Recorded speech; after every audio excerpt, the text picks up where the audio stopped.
Concept 37 is covering the addiction, while Chapter 71 will describe the caring for the client with chemical dependence.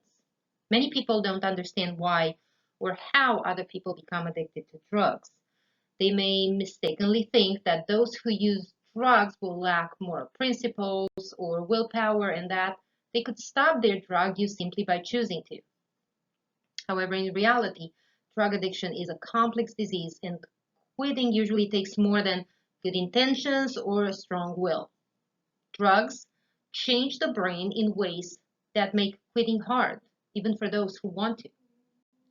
The initial decision to take drugs is voluntary for most people, but repeated drug use can lead to brain changes that challenge an addicted person's self-control and interfere with their ability to resist the intense urges to take drugs. These brain changes can be persistent, which is why drug addiction is considered a relapsing disease. People in recovery from drug use disorders are at increased risk for returning to drug use even after years of not taking the drug. The process that gives rise to addictive behavior resists a simplistic explanation. There is not just one cause, although genetic and other biological factors can contribute to a person's vulnerability to the condition. Many social, psychological, and environmental factors also have a powerful influence on substance use. Some characteristics, such as lack of ability to tolerate distress or other strong feelings, have been associated with addiction, but there is no one addictive personality type that clearly predicts whether a person will face problems with addiction. Overdosing is just one way drug and alcohol addiction can kill you. Drug-related deaths have more than doubled since 2000. There are more deaths, illness, and disabilities from substance use than from any other preventable health condition. About 100 people die from drug overdoses every day in the United States.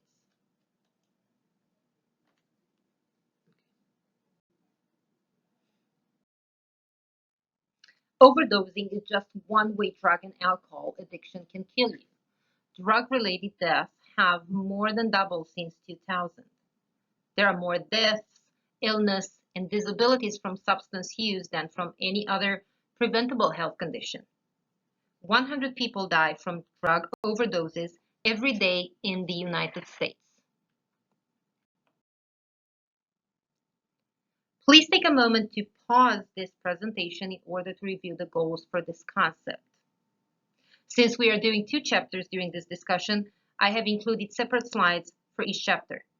And those are the goals for the concept of addiction.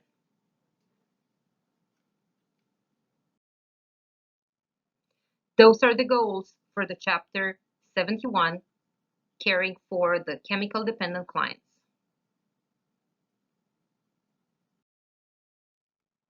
We'll start by defining the term addiction.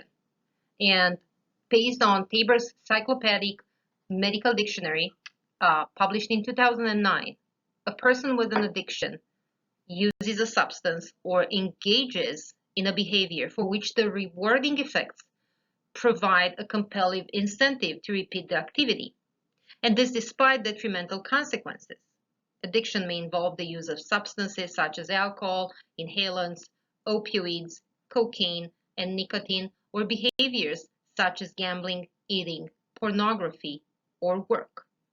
So by definition, addiction is a compulsive and maladaptive dependence on a substance such as alcohol, cocaine, opioids, or tobacco, or a behavior such as gambling, internet, or pornography. And typically, the dependence produces adverse psychological, physical, economic, social, or legal ramifications. There are some terms that you will need to know for discussion on addiction. We'll need to define them. Intoxication represents the behaviors and physical symptoms that are present while under the influence. Craving represents the strong desire to use a drug or do a behavior. The addicted person most of the time is powerless over these cravings. Withdrawal represents the physical symptoms experienced when the drug is stopped. Being dependent is a state that the person must have the drug to prevent withdrawal symptoms. Tolerance refers to the need to increase dosages in order to achieve the same effect as before. Question number 1. Is the following statement true or false? Substance abuse will produce a tolerance to the drug ingested. The answer is true. The substance abuse will produce a tolerance to the drug ingested. Persistent use of a drug will produce a decrease in its effects, demanding a larger dose to produce the same type of euphoria.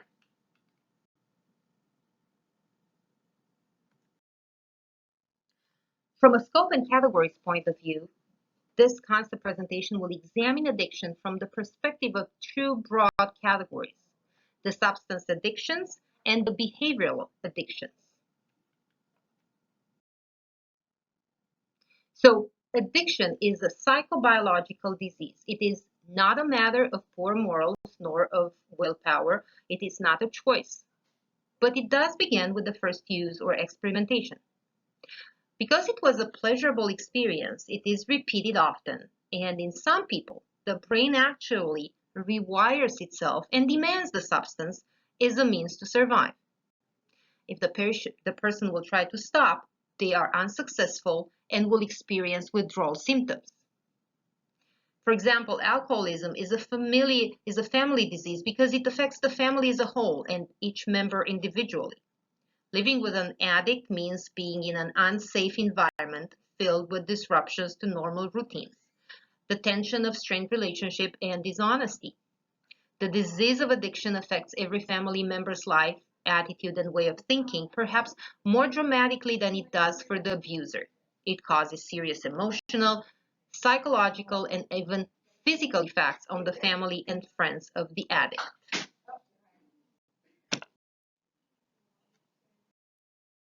The primary factor in the development of addiction is a neurophysiologic reinforcement or reward. One specific mesolimbic reward pathway has been identified in the brain, and others may exist as well.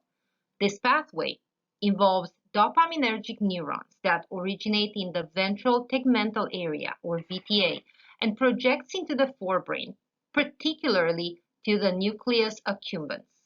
The dopaminergic neurons are probably under continuous inhibition in the VTA, most probably due to gamma-aminobutyric acid action, or GABA. Release of dopamine from these neurons onto the dopamine receptors in the nucleus accumbens produces a positive reinforcement. We'll look now into the variation and context.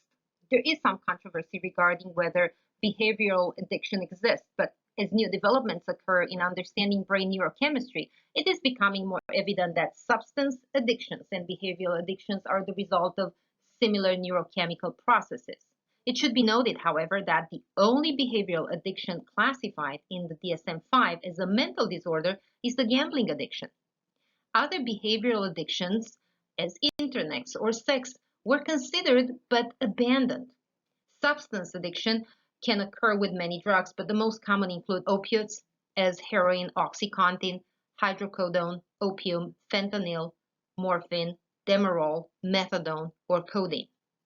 Stimulants such as cocaine, amphetamines and methamphetamines, Adderall, hallucinogens as LSD or mushrooms, nicotine, marijuana, benzodiazepines, and of course alcohol.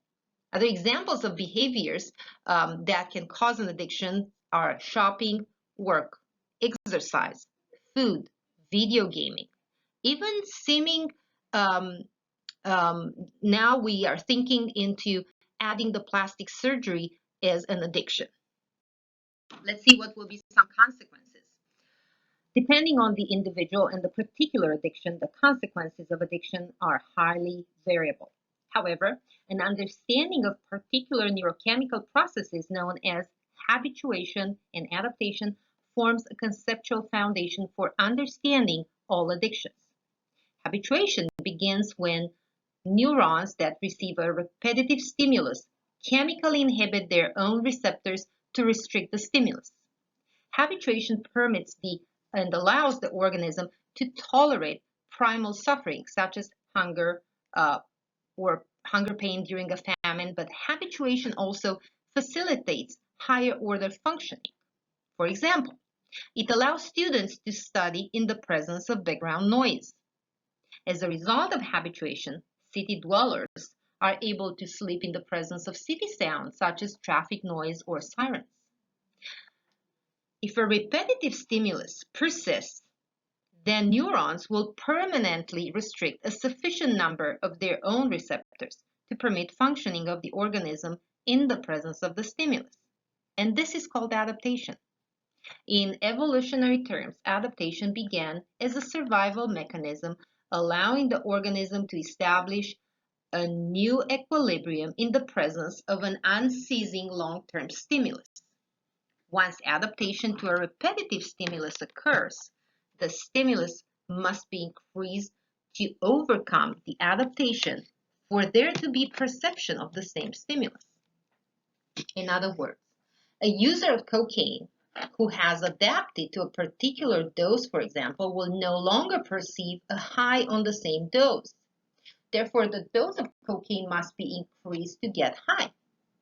In turn, the brain neurochemically adapts to an increasing dose of cocaine in an addictive cycle known now as tolerance.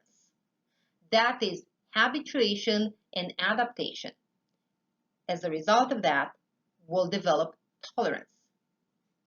For the addicted person, negative consequences of addiction include violence, DUIs, isolation, loss of family and friends, loss of a job, or accidents.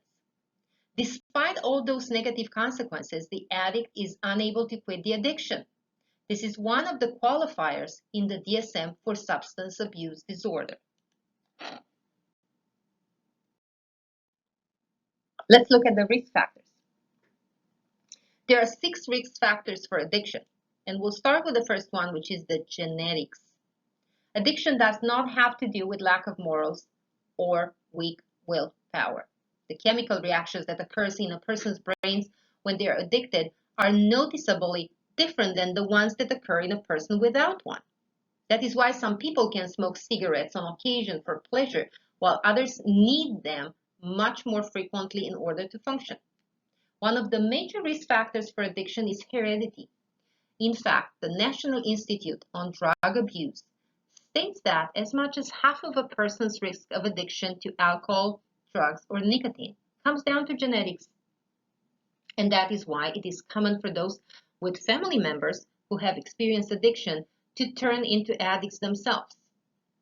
In addition to that, those with addictive personalities may be at risk of an area of addictions. For example, a person with an alcoholic parent may refrain from consuming alcohol, but will become addicted to gambling or drugs instead.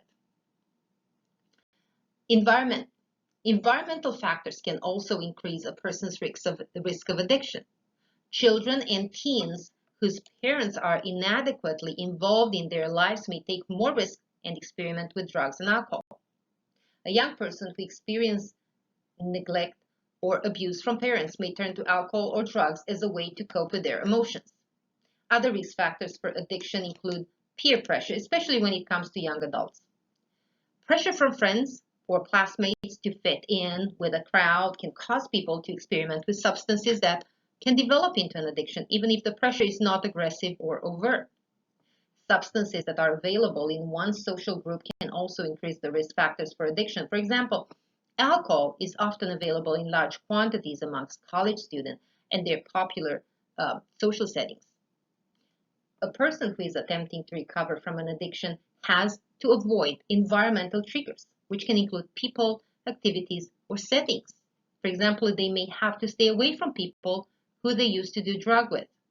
Likewise, they may experience cravings in certain situations or social circles, increasing their risk of relapse. This can occur even after a person has been sober for a very long period of time. 3. A dual diagnosis. Well, the medical community describes dual diagnosis as having both an addictive disorder, as well as another medical health condition, let's say anxiety or depression. So an underlying mental health issue can increase a person's risk for addiction. Likewise, addiction can increase the severity of existing mental health conditions, and by doing that, it creates a vicious cycle that causes one's addiction to progress rapidly and with severe effects.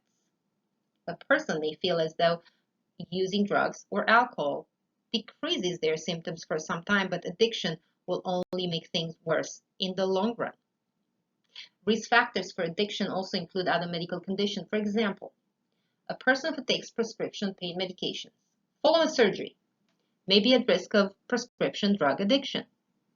An illness or injury can also change one's lifestyle in ways that actually encourage the use of alcohol or drugs as a way to cope. Number 4, early use. Age is another one of the risk factors for the addiction, and the National Institute of Alcohol Abuse and Alcoholism conducted a survey that showed that young adults from the ages of 18 to 24 were more likely to have both drug addictions and alcohol use disorders. If a person starts using drugs or alcohol when they are young, it can have an effect on their brain development and will make them more susceptible to mental health disorders as they get older. Number 5, drug of choice. Some addictions can take place very quickly, while others may gradually progress over a period of many months or years. The object of one's addiction plays a role as well, and drugs like methamphetamines, cocaine, and heroin are often more physically addictive than marijuana or alcohol. A person who uses heroin or cocaine is likely to experience a physically painful withdrawal period, which can make the process of developing an addiction much faster and even raise their risk of serious complications such as an overdose.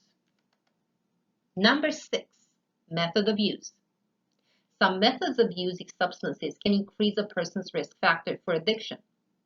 Drugs that are injected into the body or smoked are often more addictive than substances that are swallowed. When a person smokes or injects drugs, they quickly enter the bloodstream and will affect the brain, instead of passing through the liver and other organs where they are initially filtered and metabolized.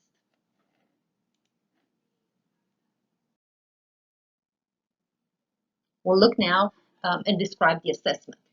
The first priority of nursing assessment for persons experiencing addictions is aimed at identifying those in need of emergency management so they can be referred immediately for stabilization. Non-emergency priorities of the assessment are aimed at identifying possible addictions by interview and screening so the treatment options for recovery can be explored.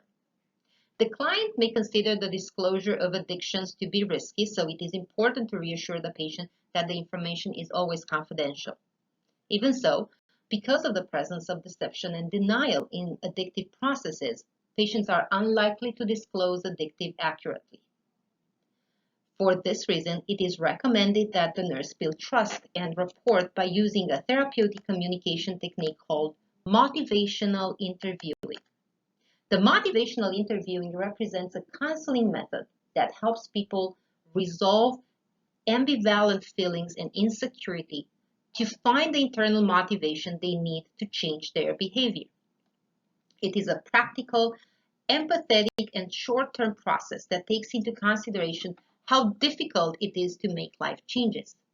Motivational interviewing is often used to address addiction and the management of physical health conditions such as diabetes, heart disease, and asthma.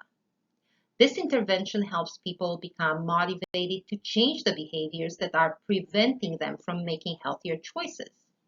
Motivational interviewing is often combined or followed up with other interventions such as cognitive therapy, support groups such as Alcoholics Anonymous, and stress management training. A routine physical exam may disclose evidence of addiction, and long-term use of toxic substances may harm the liver and result in symptoms of liver failure such as jaundice, fatigue, abdominal discomfort, and ascites. Intravenous drug users will have damaged veins and be at risk for coronary complications that include endocarditis. Opiates and stimulants will reduce the appetite, so users of those substances tend to develop an undernourished, emaciated appearance. So physical signs typical of a withdrawal stress reaction also can be noted, such as anxiety and palpitations, shakiness, increased heart rate, and diaphoresis. Diagnostic tests will include drug or alcohol metabolites in urine and blood tests to rule out hepatic disease or smoking-related diseases. Question number 2. A collaborative effort that honors the autonomy of the patient to make informed decisions about his or her behavior is called A. Authentic communication, B. Mediation, C. Motivational interviewing, or D. Persuasion. Correct answer is C. Motivational interviewing. In motivational interviewing, the nurse should listen more than talk. We'll continue with the assessment, and let's look now into the physical examination. So while drug and alcohol use and abuse manifest themselves in different ways, they share a number of common signs and symptoms. Often, addicts and alcoholics are the last to know that they have a problem because they cannot see the outward signs of their own addiction. They attempt to hide their use from loved ones, escaping to a safe space such as a bar after work or a spot in the garage where they can be alone to drink or use. The addict believes that he or she is keeping the drug or alcohol use secret from everyone else when in fact the physical and behavioral signs of addictions are often immediately obvious. Here are some common signs of addiction. There will be pupils that are larger or smaller than normal, red or bloodshot or glassy, watery eyes, itching skin or picking at skin, unusual weight loss or gain, unusually small or large appetite, dry mouth or nose, persistent stuffy nose or cough, extreme fatigue or sleeping more than usual, insomnia or extreme energy, changes in sleeping habits or schedule, deterioration of personal hygiene, extreme mood swings, twitching or shaking, nausea, or vomiting. Physical manifestation of withdrawal will include agitation and anxiety, shaking and tremors, sweating, nausea and vomiting, insomnia, headache, and seizures. What will be the clinical management for this type of patients? We'll look now first into the primary prevention. From the community health perspective, successful models for prevention of addiction will promote healthy families in healthy communities.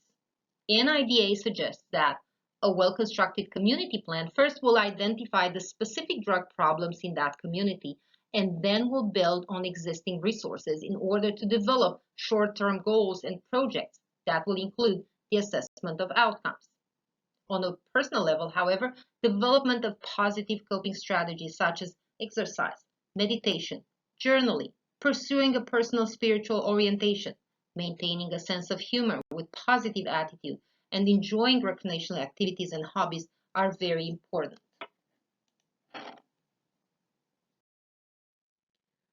The secondary prevention is involving screening.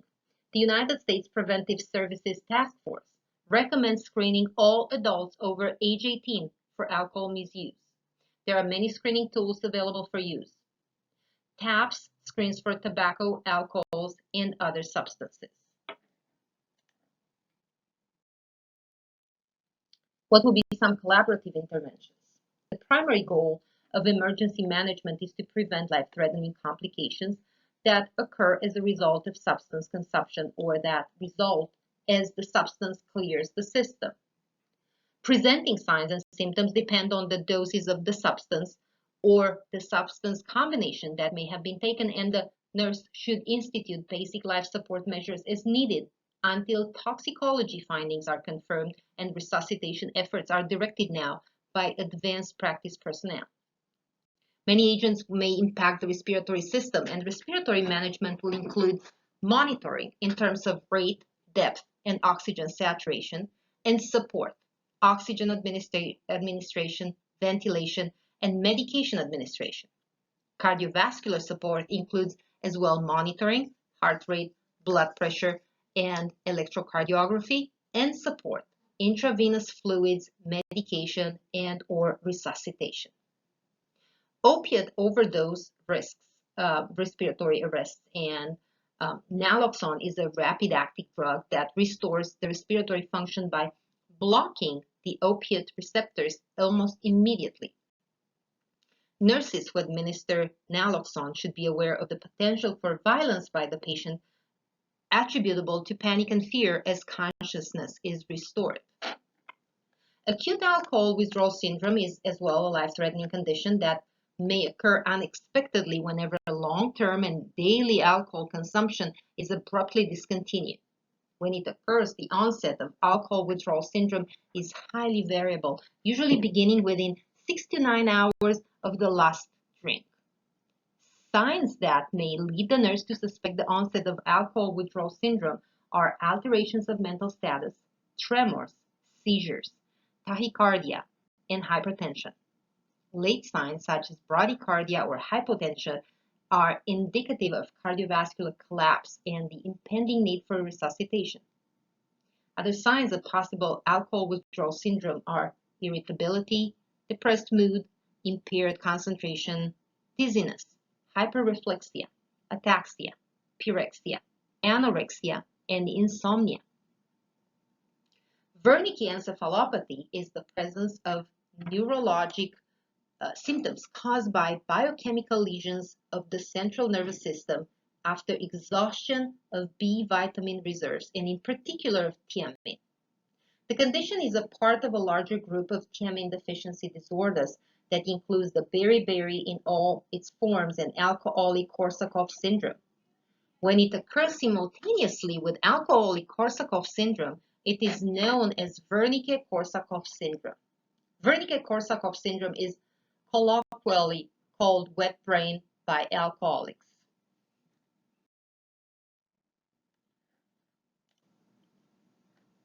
There are many recovery programs, and the goals of these programs is not only to keep the client drug and or alcohol free, but as well to restore them to a full life of hope rather than one of despair.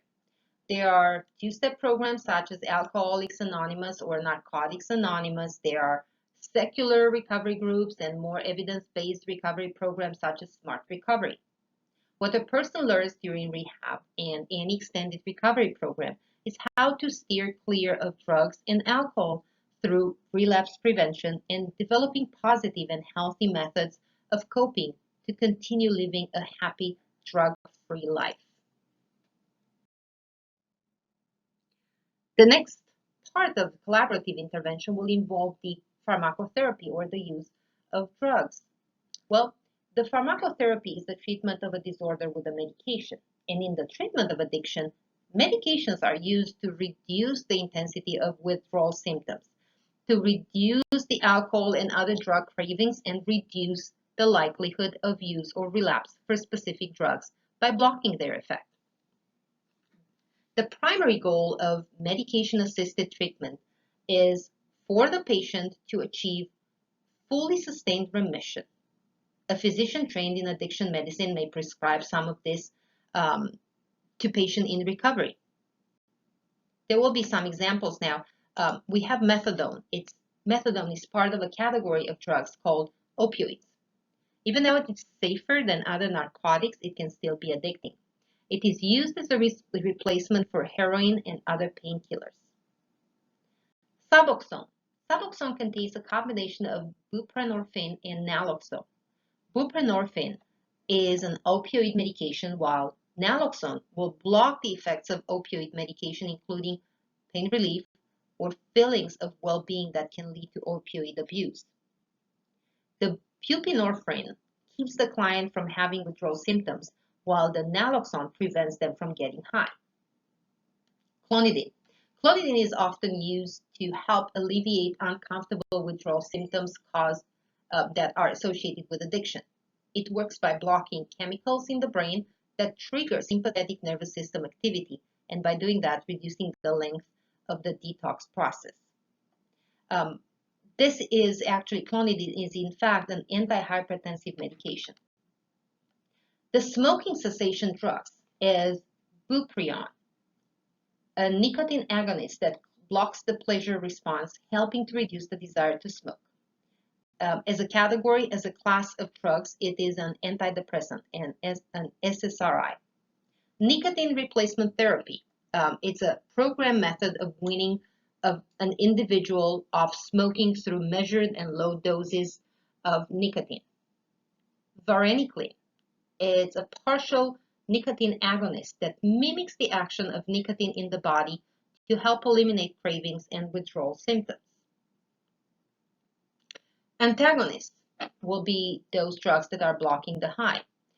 Recovering addicts from drugs and or alcohol may take naltrexone in order to no longer experience the pleasurable sensation associated with the use, and therefore are less motivated to continue drug or alcohol abuse. Nalmefene is an opioid antagonist used primarily in the management of alcohol dependence, and it has also been investigated for the treatment of other addictions such as pathological gambling. Camprosate works by restoring the natural balance of chemicals in the brain, the neurotransmitters, while disulfiram works by blocking the processing of alcohol in the body, and this causes the patient to have a very bad reaction when drinking any type of alcohol. Question number 3. Is the following statement true or false? It is easy to choose to receive treatment for substance addiction.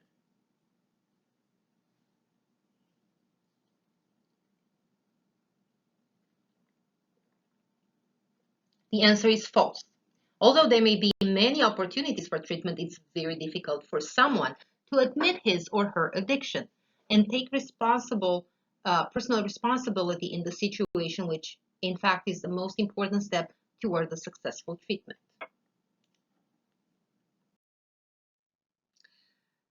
The interrelated concepts for addiction. Addiction is a concept that not exist in isolation, and there are many other interrelated concepts depending on the specific context of the patient's situation. 3 common interrelated concepts are coping, family dynamics, and cognition. When coping, family dynamics, or cognition become ineffective, the individuals within the systems are at risk for addiction. Mood and the fact as well will overlap with the risk for addiction. Those are a few exemplars for the current presentation. Tobacco use disorder, alcohol intoxication, alcohol use disorder, opioid use disorders, and gambling disorder.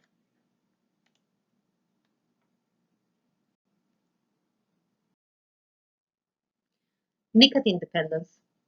Nicotine represents a stimulant drug present in tobacco, is highly adaptive and produces and is considered a mood-altering substance.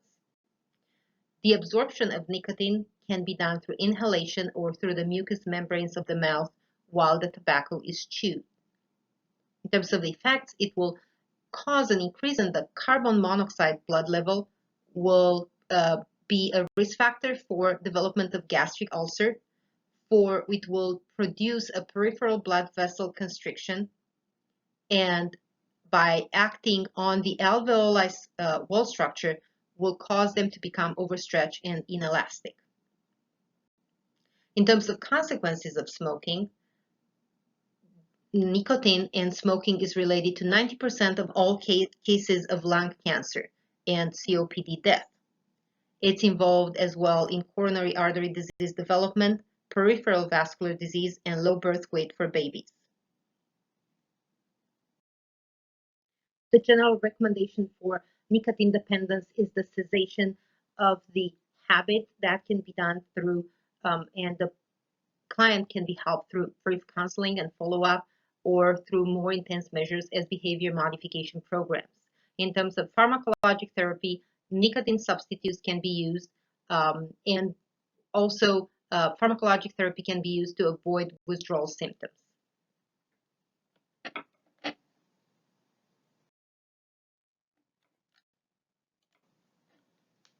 Please review the following slides for treatment of very specific addictions, while these topics have already been covered in general during the lecture.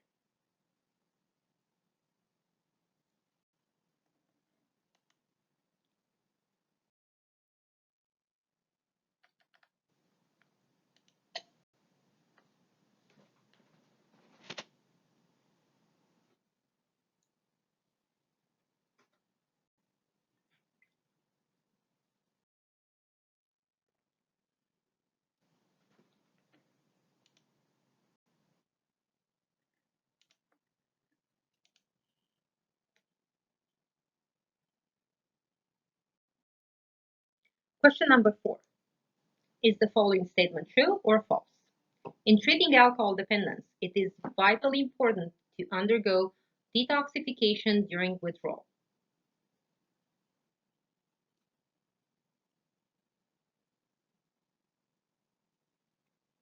The statement is true. In treating alcohol dependence, it is vitally important to undergo detoxification during withdrawal, as death may result by omitting detoxification.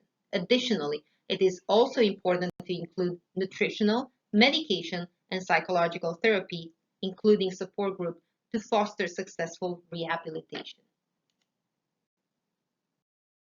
Question number 5. What medication may be prescribed as an aversion therapy for alcohol addiction? 1. Naltrexone. 2. Disulfiram. 3. Nalmefene. 4. Acamprosate.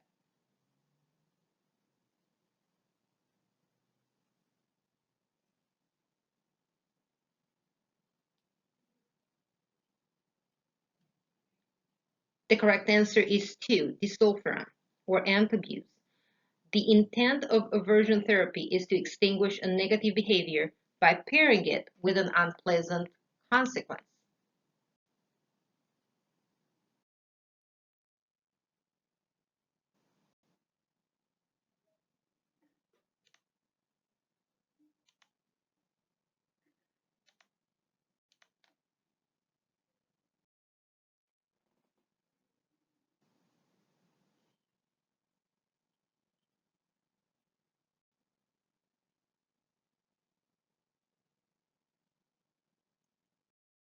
Question number 6. What symptoms should the patient with opiate overdose be assessed for? 1. Cardiovascular. 2. Hepatic. 3. Neurological. Or 4. Respiratory.